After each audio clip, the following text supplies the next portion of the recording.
ایک تازہ ڈیمانڈ آئی ہے ایک صوفی مفتی بزرگ کی جانب سے. 2-3 دن پہلے ایک ویڈیو اپلوڈ ہوئی ہے. ویڈیوز تو ہمارے بارے میں اللہ کے فضل سے اتنی اپلوڈ ہو رہی ہیں کہ اتنی دین کی خدمت کے لیے نہیں لوگ اپلوڈ کر رہے جتنی ہمارے خلاف، کیونکہ انہیں پتہ چل گیا ہے کہ مسئلہ یہاں پر ہے. ہماری جو صدیوں کی امپائرز ہیں، ہمارے روزی روٹی چلانے کے جو اڈے ہیں، یہ یہاں سے ڈسٹرب ہو رہے ہیں. باقی دین سے انہیں کوئی ہمدردی نہیں، ورنہ تو کوئی دینی مشورہ دیں ہمیں. تو ایک مفتی صاحب ہیں، صوفی بھی ہیں، چونکہ اب ان کی ویورشپ زیادہ ہے تو اس لیے میں ان کو رسپانس کر رہا ہوں. چھوٹے موٹے بندوں کو تو ہم رسپانس نہیں کرتے، ورنہ تو اینڈ ہی کوئی نہیں ہوگا. ہر گلی محلے کے اندر لوگ پیدا ہو گئے ہیں.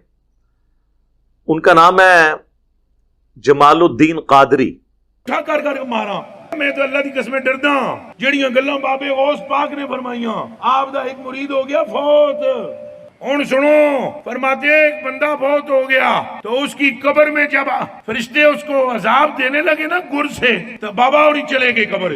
ہن مرزا جیل میں بولے گا اچھے غوث پاک کہاں سے چلے گئے؟ ایک کتے دے دماغ میں جو پاؤنک تو سوا ککھ نہیں آؤں.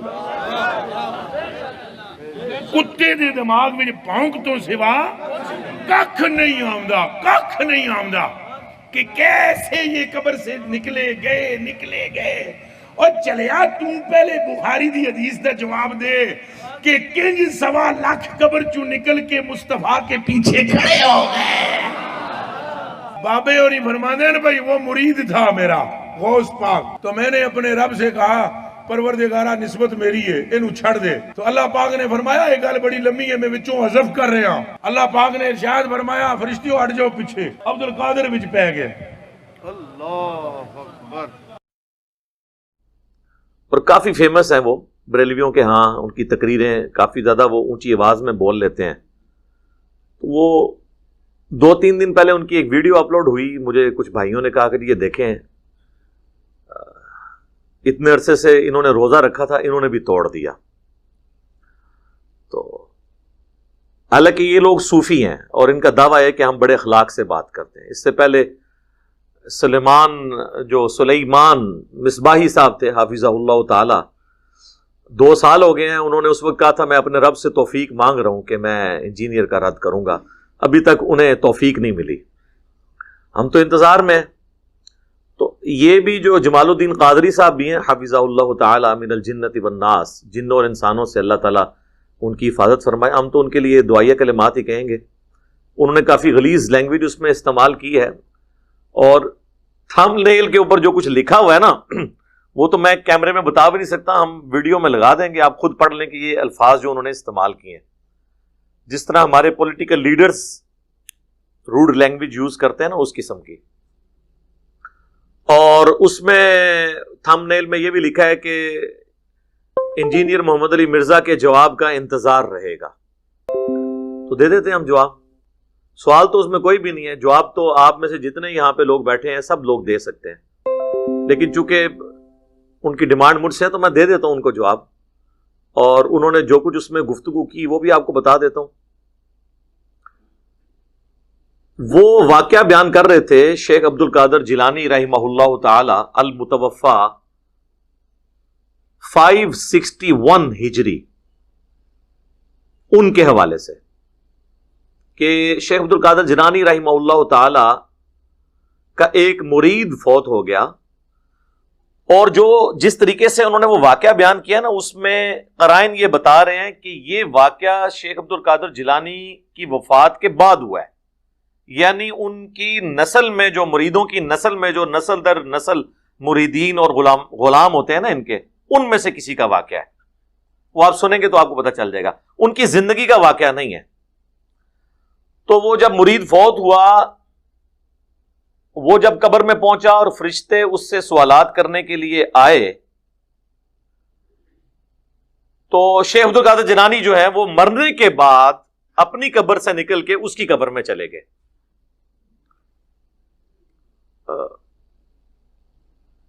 ان کو ہیلپ آؤٹ کرنے کے لیے. تو فرشتوں نے کہا کہ یہ تو شیخ عبد القادر جیلانی آ گئے ہیں. میرے بھائی فرشتے کسی کو کیا سمجھتے ہیں؟ قرآن میں ہے کہ فرشتوں کو جو اللہ حکم دیتا ہے نا بس وہ اسی کی پیروی کرتے ہیں، وہ اس طرح کے معاملات میں نہیں پڑتے. بہرحال اس کی میں انجینئرنگ بعد میں کرتا ہوں. وہ کہتے ہیں جی فرشتوں کو مصیبت پڑ گئی، وہ آ گئے، تو اللہ تعالیٰ نے فرمایا کہ فرشتوں اب تم بیچ میں سے نکل جاؤ، اب عبد القادر جیلانی اس میں آ پڑے ہیں. نعوذ باللہ من ذالک. تو بس یہ واقعہ انہوں نے سنایا تو انہوں نے کہا اب جب ہم یہ واقعہ بیان کریں گے نا تو وہ جو انجینئر ہے نا وہ کہے گا کہ جی یہ کس طرح ہو سکتا ہے کہ ایک بابا جی اپنی قبر سے نکل کے مرنے کے بعد کسی مرید کی قبر میں جا کے اسے نفع پہنچا سکیں. اور پھر انہوں نے کہا جی کتے کا کام تو بھونکنا ہے، یعنی وہ ہم جو قرآن و سنت کی تعلیمات بیان کر رہے ہیں نا اسے وہ بھونکنے سے تشبیہ دے رہے ہیں. ان کا حق ہے، کہہ سکتے ہیں. اس کی وجہ یہ ہے کہ وہ جس دین کے ماننے والے ہیں نا اس میں تو وہ بھونکنا ہے. وہ بابوں کے دین کو مانتے ہیں، ہم مانتے ہیں کتابوں کے دین کو، اور ہم صرف ان بابوں کو مانتے ہیں جو کتابوں کو مانتے ہیں. جن بابوں نے عزت کتابوں کی بنیاد پہ اویل کی تھی اور آج ان کتابوں کے دشمن ہیں قرآن اور سنت کے، ان بابوں کو ہم کس طرح مان لیں؟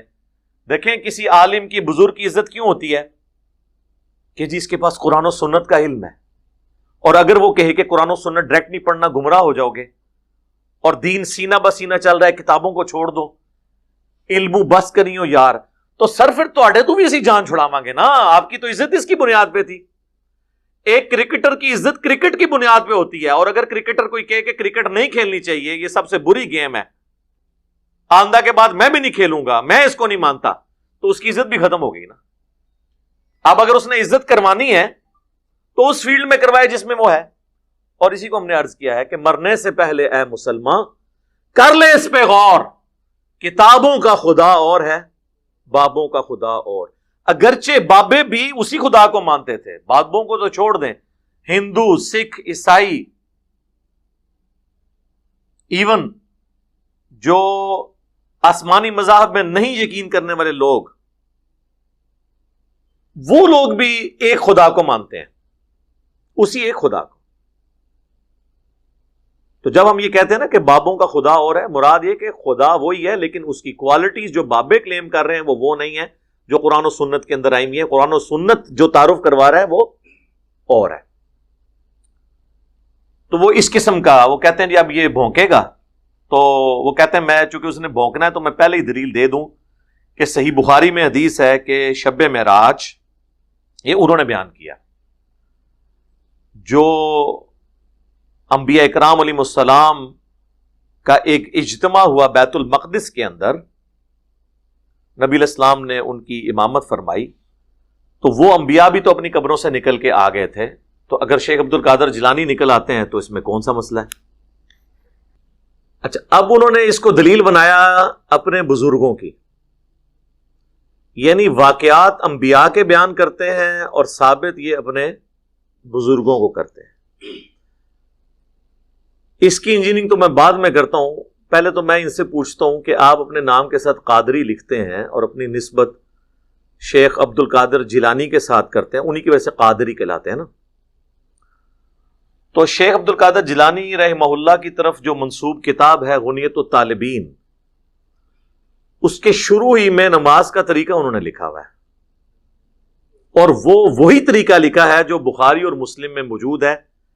یعنی اللہ کے محبوب صلی اللہ علیہ وآلہ وسلم نماز میں رکوع میں جاتے وقت اور رکوع سے اٹھتے وقت رفع الیدین کرتے تھے، جس سے یہی بزرگوں کے ماننے والے کبھی کہتے ہیں مکھیاں مارنا، کبھی کہتے ہیں بت رکھ کے آتے تھے، کبھی کہتے ہیں یہ منسوخ ہو گیا. تو جس شیخ عبد القادر جیلانی رحمۃ اللہ علیہ کے نام پہ آپ لوگ عزتیں اویل کر رہے ہیں، ایون چندے اکٹھے کر کے اپنا سورس آف انکم جس شخصیت کو آپ نے بنایا ہے، وہ جس طریقے پہ نماز پڑھتی تھی وہ آپ نماز کا طریقہ پبلک میں کیوں نہیں بتاتے؟ پھر سچے قادری ہوں گے نا. آپ کا تو دعویٰ ہے وہ اولیاء اللہ کے سردار ہیں. اچھا، اولیاء اللہ کے سردار وہ نماز پڑھتے رہے جو منسوخ تھی. سردار تے چیک کر کے بنانا سی نا. نہیں وہ حملی تھے. وہ حملی کو تو بعد میں ہم دیکھیں گے, پہلے تو ہم یہ دیکھیں گے, پہلے تو یہ بات ہے یہ آئی جھوٹ ہے. نبی صلی اللہ علیہ وآلہ وسلم کی نماز کا طریقہ جو آپ کے نزدیک ختم ہو چکا, جو مکھیاں مارنا ہے نعوذ باللہ, اور کیا کیا آپ اس کے لیے نام رکھتے ہیں. آپ کے سب سے بڑے بزرگ اس طریقے پہ نماز پڑھتے تھے. جس بزرگ کو پوری زندگی یہی نہیں پتا چلا کہ نبی علیہ السلام نے نماز کس طریقے پہ پڑھی ہے, وہ آپ کے دلوں کے حال کیسے جانتے ہوں گے. پھکی ہے نا سر, الزامی جو آپ اینٹی وینم ساڑھے گل تو پھر ہی گلا نے, جسے خود نماز کا طریقہ نہیں پتا بقول آپ کے. پہلے تو انہیں حنفی کریں قبر سے نکال کے ریکویسٹ کر کے, لیکن اب تو کوئی فائدہ نہیں. دوسرا یہ جو آپ نے بات کی کہ بخاری شریف میں حدیث ہے, تو پہلی بات ہے یہ بخاری میں حدیث ہے ہی نہیں ہے, یہ حدیث صحیح مسلم کے اندر ہے. وہ تو آپ کو پتا ہے یہ ہر جگہ ہی کہہ دیتے ہیں بخاری شریف میں, ان کو کیا پتا. اور میں اگر مسلم شریف ان کو دے بھی دوں نا, ان کو آدھا گھنٹہ لگ جائے گا ڈھونڈنے میں وہ حدیث. یہ حدیث مسلم شریف میں ہے اور سنن نسائی کے اندر ہے, اور مشکات میں بھی مسلم شریف کے حوالے سے موجود ہے کہ نبی علیہ السلام فرماتے ہیں کہ شب معراج بیت المقدس میں انبیاء کرام اکٹھے ہوئے, اور جبرائیل علیہ السلام نے مجھے کہا کہ میں ان کی امامت کرواؤں, جس کی وجہ سے ہم آپ صلی اللہ علیہ وآلہ وسلم کو امام الانبیاء کہتے ہیں. یہ انبیاء کرام علیہ السلام کا بیت المقدس میں جمع ہونا ایک برزخی واقعہ تھا, اسے کسی آؤٹ سائیڈر نے آبزرو نہیں کیا. ورنہ 1,00,000 کے قریب بندے اگر کسی شہر میں ایک رات میں آ جائیں, اور ان زمانوں میں جب شہروں کی آبادی ہی سینکڑوں یا چند ہزار پہ مشتمل ہوتی تھی, اور ایک مسجد میں آ جائیں, بیت المقدس کی مسجد میں, اس وقت کیا آج بھی بیت المقدس کی مسجد اتنی بڑی نہیں کہ اس میں 1,00,000 بندہ آ سکے. 5 سے 10 ہزار سے زیادہ بندہ وہاں نہیں آ سکتا. تو وہ کہاں آئے تھے پھر؟ برزخی طور پہ, ٹائم اینڈ سپیس سے آزاد. 1,00,000 بندہ کہیں رات میں آئے, پورے شہر کے اندر شور مچ جاتا ہے. تو یروشلم کے اندر تو یہ چیز ہو جانی چاہیے تھی نا. ایون خود جو نبی علیہ السلام تشریف لے گئے ہیں, آپ کو بھی کئی معاملات وہ وقتی طور پہ تھے, آپ نے اتنی باریکیوں سے آبزرو نہیں کیے. بخاری اور مسلم دونوں میں حدیث ہے, اللہ کے محبوب صلی اللہ علیہ وآلہ وسلم کہتے ہیں جب میں معراج سے واپس آیا تو مجھے کافروں نے جھٹلانا شروع کر دیا اور مجھ سے سوالات کرنے شروع کر دیے. بھئی سوال کیا کر رہے تھے کہ بتائیں کہ بیت المقدس کے کتنے دروازے ہیں, کتنی سیڑھیاں ہیں, اس کی دیواروں پہ رنگ کون سا ہوا ہے.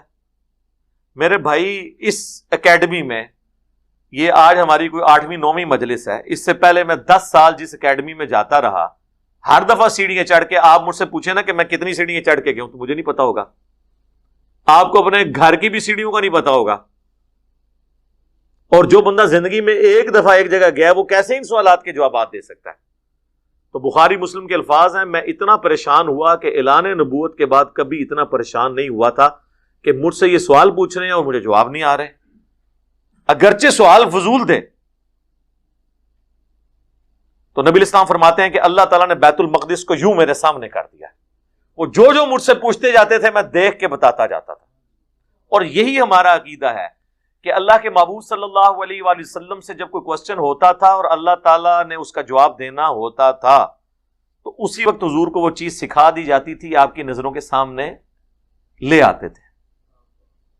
وہ اکثر آپ کو بخاری مسلم کی حدیث پیش کرتے ہیں نا کہ نبی علیہ السلام ممبر پہ چڑھے اور آپ نے فرمایا پوچھ لو جو کچھ مجھ سے پوچھنا ہے. تو حدیث پوری تو پڑھیں, اس میں الفاظ ہیں جب تک میں یہاں پہ موجود ہوں جو کچھ تم مجھ سے پوچھو گے میں تمہیں بتاؤں گا.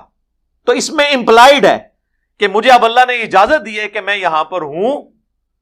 اب یہ تم نے خدا کو چیلنج کیا ہے تو خدا میرے ساتھ کھڑا ہے, جب تک میں ادھر موجود ہوں جو بھی مجھ سے پوچھو گے تو میں بتاؤں گا. اگر آپ والا عقیدہ ہوتا تو حضور کہتے کہ جی میں جب کہیں پر بھی ہوں مجھ سے جو مرضی پوچھو, جب تک ممبر پہ موجود. اللہ تعالیٰ مجھے اسی وقت آگاہ کر. تو علم الغیب کا ہمارا عقیدہ یہ ہے کہ اللہ جب چاہتا ہے جتنا چاہتا ہے اپنے پیغمبر کو علم الغیب دیتا ہے, اور یہ عقیدہ خاص پیغمبروں کے ساتھ ہے. غیر پیغمبر کے لیے علم العقیدہ، علم الغیب کا عقیدہ اس امت میں ماننا، اس امت میں، یاد رکھیے گا. اب کوئی مثال دینا شروع کر دے، حضرت موسیٰ علیہ السلام کی والدہ کو جو کشف ہوا، یا حضرت عیسیٰ علیہ السلام کی والدہ کو جو الہام ہوا، وہ اس امت میں یہ ساری چیزیں بین ہیں. کیوں؟ ختم نبوت کی برکت. ختم نبوت پہ ڈاکہ مارنا ہے اگر کوئی یہ کہتا ہے کہ ہمارے بزرگ علم الغیب جانتے ہیں.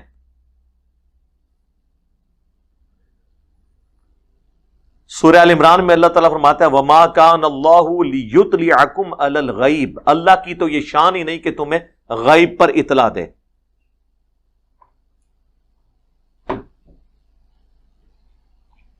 بلکہ اللہ تعالیٰ اپنے رسولوں میں سے جسے چاہتا ہے چن لیتا ہے.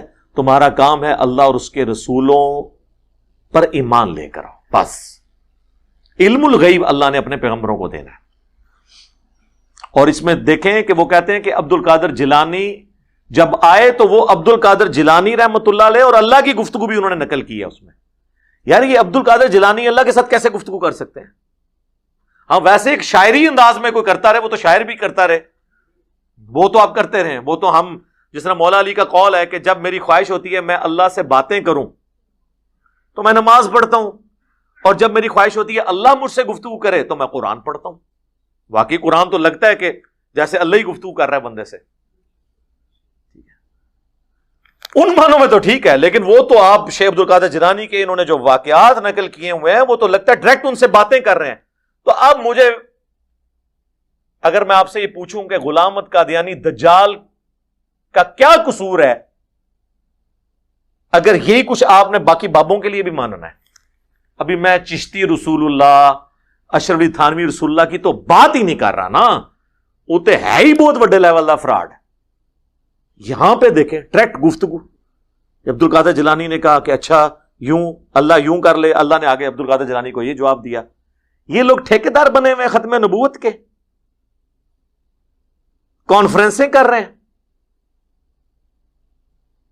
یہ کون سی باتیں ہیں؟ تو وہ کہتے ہیں جی وہ گفتگو کی عبد القادر جیلانی کی، اللہ سے گفتگو ہے، اور وہ الٹیمیٹلی وہ کہتے ہیں اب یہ بھونکے گا کہ جی یہ کہاں سے نکلے. انبیاء کا نکلنا برزخی تھا. اور وہ سورہ ال عمران کی آیت نمبر 81 میں ہے کہ اللہ تعالیٰ نے انبیاء سے یہ عہد لیا تھا کہ جب میں تمہیں پیغمبری دوں اور آپ کی موجودگی میں کوئی اور پیغمبر آ جائیں تو آپ نے ان پر ایمان بھی لانا ہے، ان کی تصدیق بھی کرنی ہے، ان کی مدد بھی کرنی ہے. ایک جنرل رول تھا. جس طرح کہ حضرت عیسیٰ علیہ السلام کی تصدیق کی یحییٰ علیہ السلام نے، ایک زمانے میں دونوں پیغمبر آئے. اسی کے تحت اگر ہمارے نبی کی موجودگی میں کوئی پیغمبر آتا، یا نبی علیہ السلام سے پہلے جو پیغمبر ہیں ان کی موجودگی میں نبی علیہ السلام آتے، دونوں صورتوں میں. اب تو ختم نبوت کی وجہ سے وہ پہلی والی صورت تو ختم، کیونکہ آپ خاتم النبیین ہیں. یعنی آپ علیہ السلام دنیا میں تشریف لاتے اور کوئی اور پہلے پیغمبر موجود ہوتا تو اس کا کام تھا وہ نئے آنے والے پیغمبر کی تصدیق کرتا. یہ وعدہ جو اللہ نے لیا تھا نا انبیاء سے، یہ پورا کیا بیت المقدس میں شب معراج میں معجزانہ طور پر، کہ سارے انبیاء کو بیت المقدس میں برزخی طور پر جمع کیا، جس کی ہمیں کیفیت نہیں پتا. اور ہمیں تو شہید کی کیفیت نہیں پتا. اللہ تعالیٰ فرماتا ہے شہید زندہ ہے لیکن تمہیں شعور نہیں اس کی زندگی کا. یہ کہتا نہیں ہمیں شعور ہے، بالکل ہے. اعلیٰ حضرت لکھتے ہیں نا ملفوظات کے اندر، ان کے بیٹے نے جمع کیا کہ انبیاء اکرام کی بیویاں بھی قبروں میں پیش کی جاتی ہیں، وہ ان کے ساتھ شباشی کرتے ہیں. وہ کہتے ہیں ہمیں شعور ہے کہ حیات النبی کون سی ہے. المحند المفند میں دیوبندیوں کے سارے بزرگ اکٹھے ہو کے لکھتے ہیں کہ بھائی نبی علیہ السلام کی جو حیات النبی ہے وہ قبر مبارک میں دنیا کی سی ہے. اور دنیا کی سی کہاں سے آ گئی میرے بھائی؟ دنیا میں تو سانس چاہیے ہوتا ہے زندہ رہنے کے لیے، کھانا ضرورت ہوتی ہے، ٹوائلٹ ضرورت ہوتی ہے. آخرت کی زندگی کے لیے نہ سانس کی ضرورت ہے، نہ ٹوائلٹ کی ضرورت ہے، نہ اس دنیا کے کھانے کی ضرورت ہے. آج بھی اگر رسول اللہ صلی اللہ علیہ وآلہ وسلم کی قبر اطہر آپ کھولیں گے تو حضور اسی طرح لیٹے ہوئے ہوں گے جس طرح 8 سے 1400 سال پہلے ان کو دفنایا گیا تھا. کوئی ہلتے جلتے آپ کو نظر نہیں آئیں گے. وہ آخرت کی زندگی ہے. اور اگر کوئی ایکٹیویٹی بھی پرفارم کریں گے، جس طرح مسند ابی یعلا میں آتا ہے کہ انبیاء اپنی قبروں میں زندہ ہیں، نمازیں پڑھتے ہیں، وہ آپ کو نظر نہیں آئیں گی. نہ وہ اس طرح کی نماز ہے. وہ تو صحیح مسلم میں بھی آیا کہ میں نے شب معراج موسیٰ علیہ السلام کو اپنی قبر میں نماز پڑھتے ہوئے دیکھا، ہوا قائم یصلی فی قبری، وہ اپنی قبر میں کھڑے ہو کے نماز پڑھ رہے تھے. وہ برزخی معاملات ہیں. آسمانوں پہ بھی ملاقات ہوگی، بخاری مسلم دونوں میں حدیث ہے کہ آسمانوں پہ حضرت موسیٰ علیہ السلام سے ملاقات ہوئی، اور صحیح مسلم میں ہے کہ وہ بیت المقدس میں بھی تھے. اب یہ سارے معاملات برزخی ہیں. ان سے شیخ عبد القادر جیلانی کے معاملات کیسے ثابت ہو گئے؟ انبیاء کرام کو منوانا تو دین کو منوانا ہے، بزرگوں کو منوانا دین کو منوانا نہیں ہے، بلکہ بزرگ تو خود انبیاء کا دین بتانے کے لیے آتے ہیں. یہ بزرگوں کے بارے میں کلیم کرتے ہیں. اس طرح تو آپ کچھ بھی کر لیں گے. آپ تو کل کو کہیں گے کہ حضرت عیسیٰ علیہ السلام بغیر باپ کے پیدا ہوئے ہیں، تو یہ فلاں بزرگ بھی بغیر باپ کے پیدا ہوئے ہیں. مادر ذات ولی جسے کہتے ہیں. جو کچھ آپ دین بتا رہے ہیں اس کا دین سے کوئی تعلق نہیں ہے، یہ آپ کے جھوٹے کلیم ہیں. یہ اس طریقے سے نہیں ہے. یہ اللہ کا جنرل رول ہے قرآن میں، سورہ یاسین میں، سورۃ الواقعہ میں، کہ جو مر گیا وہ دنیا میں واپس نہیں آ سکتا. حضرت عیسیٰ علیہ السلام بھی جو مردے زندہ کرتے تھے وہ وقتی طور پہ زندہ ہو کے صرف ان کے نبی ہونے کی گواہی دیتے تھے، پھر وہ دوبارہ قبر میں چلے جاتے تھے. یہ نہیں تھے کہ ان کی نئی زندگی شروع ہو جاتی تھی. یہ کسی کا بھی عقیدہ نہیں ہے، یہ اللہ کا رول ہے. صحیح مسلم کے مقدمے میں امام مسلم لے کے آیا ہے. صحیح مسلم کا پہلا چیپٹر المقدمہ ہے، اس کے بعد الایمان، کہ چند تابعین کی موجودگی میں ایک بندہ آگے کہتا ہے کہ عبداللہ ابن مسعود جنگ صفین کے موقع پر آئے ہم سے ملاقات کے لیے. تو باقی کہتے ہیں کہ عبداللہ ابن مسعود جنگ صفین پہ کیسے آ گئے؟ کیا وہ مر کے قبر سے نکل کے آ گئے تھے تمہارے پاس؟ یہ کیسے ہو سکتا ہے؟ کیونکہ جنگ صفین ہوئی ہے 37 ہجری میں، اور عبداللہ ابن مسعود 33 ہجری میں فوت ہو گئے ہوئے تھے. عبداللہ ابن مسعود تو اپنی وفات کے 4 سال بعد زندہ ہو کے قبر سے نہ نکل سکے امام مسلم کے تحت، کیونکہ یہ کتابوں کا دین ہے. اور بازید بستامی مرنے کے آلموسٹ 100 سال کے بعد قبر سے نکل کے ابو الحسن خرقانی کو بیعت کر لیں. کہانی پہلے زمانوں میں کوئی قبروں سے نہیں نکلتا تھا ایسے، لیکن پاکستان میں آپ جس دریا کے کنارے سے گزرے کہتے جی اے پل بزرگاں نے قبر تو نکل کے این جناب بم پھڑتے سن اینج اتنا ہی پل سلامت نے. اور سر پل ودی میرا نہیں سلامت، پل سلامت نے اس وجہ نال اگر بزرگ ایڈے جو ہوندے تو پل بنا لیندے. پل بنائے تھے انگریزاں نے. وہ جو لاکھوں روپیہ حکومت کا لگتا ہے ہر سال سینڈ بلاسٹنگ کے ذریعے اس سے کروئن ریموو کی جاتی ہے، اس کے بعد اس پہ نیا پینٹ کیا جاتا ہے. وہ جو آپ نے تنخواہ پہ ملازمین بچارے رکھے ہیں نا پینٹ مارنے والے، انہوں نے پل بچائے ہوئے ہیں، بزرگوں نے نہیں پل بچائے ہوئے. اے سائنٹیفک فینومینا ہے پیورلی پل نو بچانا. تانوں کے پتا. خیر میں پھر اور طرف چل پڑوں گا کیونکہ میں نے تو فی البدی گفتگو کرنی ہوتی ہے نا. کوشش یہ ہے کہ کسی طریقے آپ کے دماغ میں ڈرل کر لوں. ایک بار ڈرل ہو کے میں نے خود نہیں گھسنا، ڈرل میں نے کر دی نا خود بخود. یہ اللہ نے دماغ ایسے فطرت پہ چیز بنائی ہے کہ سچائی قبول کرتی ہے. مجھے تو گھسنے کی ضرورت ہی نہیں ہے. ہاں ڈرل میں نے ایک دفعہ کرنا ہے کیونکہ انہوں نے دماغ بند کیے ہوئے ہیں. شاہ دولہ دے چوہیاں جس طرح ہوندی ہیں نا وہ بنا چھڑے ہے تانوں.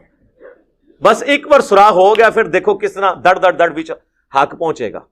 اور اس کے لیے ظاہر ہے کہ آپ کسی کے بندے کے دماغ میں ڈرل کریں تو تھوڑی بہت درد تو ہوتی ہے نا. چھوٹے سے آپریشن کی بھی اتنی ہوتی ہے اور یہ تو صدیوں کے دماغ بند ہوئے ہیں. تو پرانا ایسے آپ کو پتا نا وہ پرانا اگر آپ کو بولٹ کھولنا پڑ جائے نا تو خالی رینچ سے نہیں کھلتا، کیا کرنا پڑتا ہے؟ اور تھوڑا بھی مارنا پڑتا ہے. یہ رینچ جڑے میں چلانا نا اس تو پہلے کدے کدے تھوڑا بھی مارنا پڑتا ہے. پھر تھوڑے جڑے پرانے نٹ جڑے کسے ہوئے نا زنگ آلود تو یہ ڈھیلے ہوتے ہیں. اس کے لیے باتیں کرنی پڑتی ہیں. تو یہ بالکل میرے بھائی فرشتوں کو تو پتہ ہی نہیں ہے. یہ کہانیاں جو آپ لوگ بیان کر رہے ہیں، فرشتوں کو تو اللہ نے 2 آپشن دیے ہوئے ہیں کہ اگر کسی کی قبر میں جانا ہے تو 3 سوال کرنے ہیں، اگر وہ جواب دے دے تو اس کے لیے پھر انعام ہے، اور جو جواب نہیں دے گا اس کے ساتھ شیخ عبد القادر جیلانی کیا کچھ بھی نہیں، زمین و آسمان کی ساری مخلوقات مل کے بھی کسی انسان کو عذاب قبر سے نہیں بچا سکتی. شیخ عبد القادر جیلانی کیسے لڑ سکتے ہیں؟ لیکن یہ تو کتابوں کا دین ہے نا. صحیح بخاری میں موجود ہے، جامعہ ترمذی میں موجود ہے، سنن نبی داؤد کے اندر موجود ہے. قبر کے جو سوالات آئے ہیں اور وہ بھی اکثر 3 سوال پیش کرتے ہیں، اصل میں 4 سوال ہیں، اور چوتھا سوال اس کی جان ہے. اور یہ آپ کو سارے کمبائنڈ فارم میں مشکات کی پہلی جلد میں عذاب قبر والے چیپٹر میں مل جائیں گے. صحیح بخاری کے اندر موجود ہے. بخاری میں تو ایک سوال کا ذکر ہے جو فائنل سوال ہے نبی علیہ السلام کے بارے میں، ما کنت تقول فی ھذا الرجل، اس مرد کے بارے میں تو دنیا میں کیا کہا کرتا تھا. لیکن ابو داؤد میں ہے، پہلا سوال ہوگا من ربک، تیرا رب کون ہے، ما دینک، تیرا دین کیا ہے، اور تیسرا سوال یہی ما کنت تقول فی حق ھذا الرجل، اس مرد کے بارے میں تو دنیا میں کیا کہا کرتا تھا. مسند احمد میں یہ بھی الفاظ ہیں کہ وہ کہتا ہے ای الرجل، کس مرد کے بارے میں آپ پوچھ رہے ہیں. تو یہ تو دیوبندی اور بریلوی تو کہتے ہیں کہ رسول اللہ قبر میں آ جاتے ہیں، دیوبندی کہتے ہیں نہیں تصویر دکھائی جاتی خود نہیں آتے، بریلوی کہتے ہیں نہیں خود آ جاتے ہیں. تو وہ پھر کیوں مردہ پوچھتا ہے کہ کس مرد کے بارے میں، اگر سامنے کھڑے ہو نبی علیہ السلام. چلے اس کے جواب میں فرشتوں کہنا چاہیے جو آپ کے سامنے کھڑے ہیں. ابو داؤد اور مسند احمد کے الفاظ ہیں الذی بعث فیکم، اس مرد کے بارے میں تم سے پوچھ رہے ہیں جس کو اللہ نے تم میں مبعوث کیا تھا پیغمبر بنا کر. تو وہ کہتا ہے ہوا محمد رسول اللہ، وہ اللہ کے رسول محمد، ورنہ تو کہ ھذا محمد رسول اللہ. اور فرشتے بھی کہیں گے اس مرد کے بارے میں پوچھ رہے ہیں، وہ کہیں گے نہیں وہ جو تم میں پیغمبر بن کے آئے تھے. تو تینوں سوالات کے جواب جو مومن دیتا ہے، تو ابو داؤد کے الفاظ ہیں کہ فرشتے پوچھتے ہیں کہ تجھے کیسے پتا چلا ان سوالات کے بارے میں. چوتھا سوال ہے. اس تو بعد باب ختم، کتاباں شروع. وہ کہتا ہے میں نے اللہ کی کتاب پڑھی تھی تو میں نے اپنے پیغمبر کے حق ہونے کی تصدیق کی. اللہ کی کتاب ایک دفعہ سورہ فاتحہ 3 دفعہ سورہ اخلاص پڑھ کے نہیں بخشی سی، اللہ کی کتاب پڑھی تھی، یعنی اس کے قائد. تو یہ ہے اصل جان. تو جو اللہ کی کتاب پڑھتا نہیں. اور بخاری میں الفاظ ہیں جب منافق سے سوال ہوتے ہیں، اور منافق کی ٹرم یا فاسق کی ٹرم اس مسلمان کے لیے استعمال ہوتی ہے جو بس نام کا مسلمان ہوتا ہے، شناختی کارڈ والا. تو ہر سوال کے جواب میں کہتا ہے ہائی ہاتا لا ادری، ہائے افسوس مجھے کچھ پتا نہیں. تو فرشتے کہتے ہیں کہ تو نے خود پڑھ کر سمجھنے کی کوشش کیوں نہیں کی، یا کسی ایسے شخص سے سمجھنے کی کوشش نہیں کی جو دین کو جاننے والا تھا. اور وہ یہ بھی کہتا ہے آگے ہائے افسوس میں وہی کہتا تھا جو لوگ کہا کرتے تھے، سنا کے سننی ٹننی.